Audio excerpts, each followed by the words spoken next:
आज हमारा लेसन है सॉइल, राइट। ये एसएसटी में भी है और ये साइंस में भी है। Soil like air and water is one of the most important natural resource necessary for life on earth. जैसे जिंदा रहने के लिए हमें एयर और वाटर चाहिए, वैसे ही सॉइल भी चाहिए। सॉइल इंपॉर्टेंट नेचुरल रिसोर्स है जो लाइफ की कंटिन्यूएशन के लिए, लाइफ को एग्जिस्ट करने के लिए अर्थ पे जरूरी है। क्यों? क्योंकि जो भी प्लांट्स हैं वो कहाँ ग्रो करते हैं? सॉइल में। प्लांट्स नहीं तो हम लोग भी नहीं और कोई लाइफ नहीं। Soil support the growth of plants and trees by holding their roots firmly and by supplying them with water and mineral nutrient. अब soil जो है कैसे प्लांट को ग्रो करने में मदद करते हैं? एक तो रूट्स को वो जकड़े रहते हैं जिसकी वजह से प्लांट सीधा खड़ा रहता है, और सबसे इंपॉर्टेंट उसी रूट्स जो हैं वो सॉइल के कांटेक्ट में होती हैं और सॉइल में ही वाटर और मिनरल होता है जो थ्रू सॉइल रूट्स में चला जाता है और वही प्लांट के खाना बनाने के लिए, फोटोसिंथेसिस के लिए जरूरी है। तो इन अनदर वर्ड हम कह सकते हैं कि जो सॉइल है वो प्लांट को खाना प्रोवाइड कर रही है। मींस उसको जैसे हम लाते हैं मार्केट से वेजिटेबल्स खरीद के घर में कुक करते हैं, ऐसे ही उसको मिलती हैं, प्लांट्स को मिलती हैं वाटर और मिनरल, जिनको यूज करके फोटोसिंथेसिस में वो अपना खाना बनाता है। Soil is also a home for many organisms. बहुत सारे ऑर्गेनिजम्स हैं जो मिट्टी के नीचे रहते हैं। अर्थवॉर्म, ये सारे नाम दे रखे हैं, टर्माइट, रैट, स्नेक, इनका घर कहाँ है? सॉइल के नीचे, सॉइल के अंदर रहते हैं ये। Soil is essential for agriculture which depends completely on the fertility of the soil. अब सॉइल जो है खेती के लिए बहुत जरूरी है, लेकिन उस पर डिपेंड करता है फर्टिलिटी। फर्टिलिटी मतलब कितना न्यूट्रिएंट प्रेजेंट है मिट्टी में, सॉइल में। अगर ज्यादा न्यूट्रिएंट प्रेजेंट है तो उसमें प्लांट्स बहुत अच्छे से ग्रो करेंगे और उसे हम कहते हैं वो फर्टाइल सॉइल है। और अगर इन्हीं न्यूट्रिशंस की कमी है तो फिर इनफर्टाइल सॉइल है। हमें भी तो न्यूट्रिएंट चाहिए ना, कार्बोहाइड्रेट्स, फैट्स, ऐसे प्लांट्स को भी सारे मिनरल्स चाहिए होते हैं और वो कहाँ प्रेजेंट होते हैं? सॉइल में। Agriculture provide us all our basic needs. अब अगर खेती होती है तो उससे हमारी जरूरतें पूरी होती है। किस किस की? Food, shelter, clothing. फूड तो सबको पता है, शेल्टर कैसे? कच्चे घर होते हैं ना रूरल एरियाज में, थ्रैश्ड रूफ, वुडन, तो वो कहाँ से? वो एग्रीकल्चर प्रोडक्ट से ही बनाए जाते हैं। और क्लोथिंग, आप कॉटन के कपड़े पहनते हैं, जूट के पहनते हैं, वो प्लांट फाइबर है। Thus soil as an inseparable part of our life. तो सॉइल को हम अपनी जिंदगी से अलग नहीं कर सकते। तो अब हम पढ़ेंगे सॉइल के बारे में। पहला है हमारा फॉर्मेशन ऑफ सॉइल। मिट्टी कैसे बनती है? आप लोगों को पता है अर्थ पे क्या माउंटेन्स प्रेजेंट है, रॉक प्रेजेंट है। तो जो सॉइल बनती है, soil is formed by the weathering of rocks. Weathering of rocks मतलब कि चट्टान का टूटना।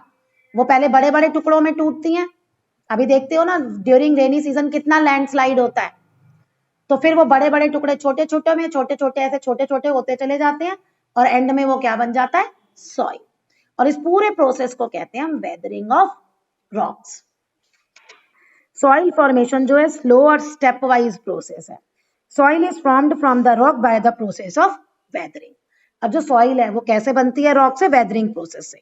अब वेदरिंग प्रोसेस क्या है? The process of breakdown of huge rocks into small rock particle by the action of sun's heat, rain, wind, flowing water, climatic condition.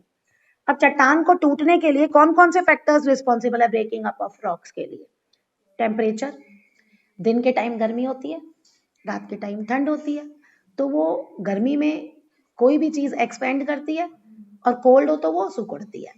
तो कोई भी चीज अगर तुम रबड़ लो, उसको तुम बार बार एक्सपेंड करो, कॉन्ट्रैक्ट करो, एक्सपेंड करो, एक बार को वो टूट जाएगा ना।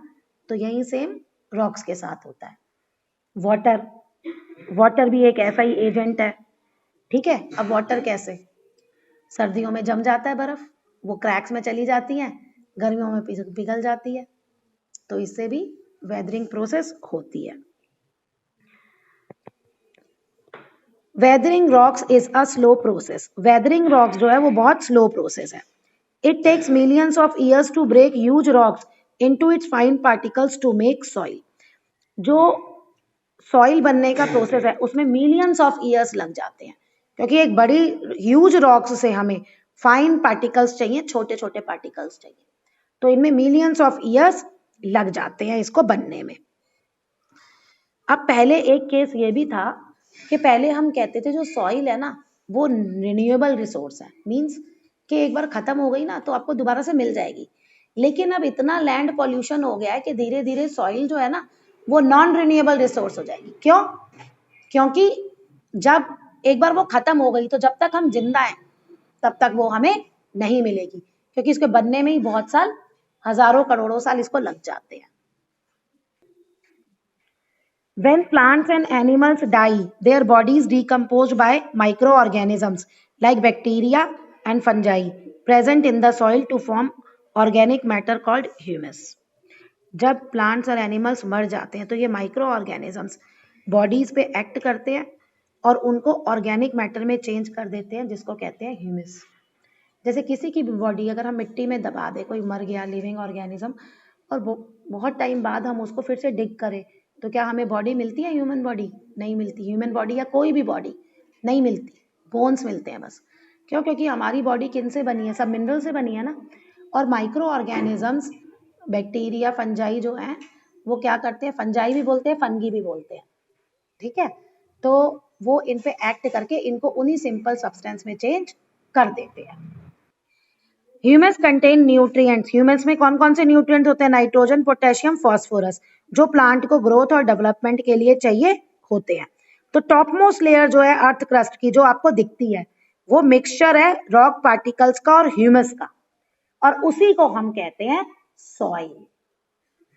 जो ऊपर आपको दिखता है, जब किसान खेत में खेती करता है ना, तो वो जो मिक्सचर होता है ह्यूमस का और रॉक्स की, बना तो वही रॉक्स की पार्टिकल से ही है, तो उसको हम कहते हैं soil. The nature of any soil depend upon the rocks from which it is formed and the type of vegetation that grows on in it. अब हमें सॉइल का नेचर कैसे पता चलता है? किस रॉक से वो बनी है? हमने पढ़ रखा है रॉक 3 तरह की होती है, इग्निशियस, मेटामॉर्फिक, सेडिमेंट्री। तो वो किस रॉक से बनी है और उसमें कैसा वेजिटेशन उगता है। मीन्स हमें वीट उगाने के लिए अलग तरह की मिट्टी चाहिए, कॉटन उगाने के लिए हमें ब्लैक सॉइल चाहिए, तो सॉइल भी अलग अलग तरह की होती है। तो अलग अलग तरह की सॉइल अलग अलग रॉक से बनी है और उसमें अलग अलग तरह का प्लांट आपको मिलेंगे, वेजिटेशन मिलते हैं।